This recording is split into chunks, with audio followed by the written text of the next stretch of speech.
Mayoritas warga Tel Aviv meluapkan kemarahan terhadap keputusan Perdana Menteri Israel Benjamin Netanyahu yang ingin mengambil alih Gaza.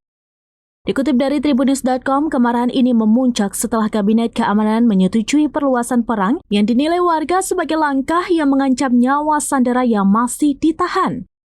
Protes ini menunjukkan perpecahan internal yang mendalam di Israel terkait penanganan konflik. Keluarga sandera yang berada di garis depan protes menyerukan pemogokan nasional sebagai bentuk protes.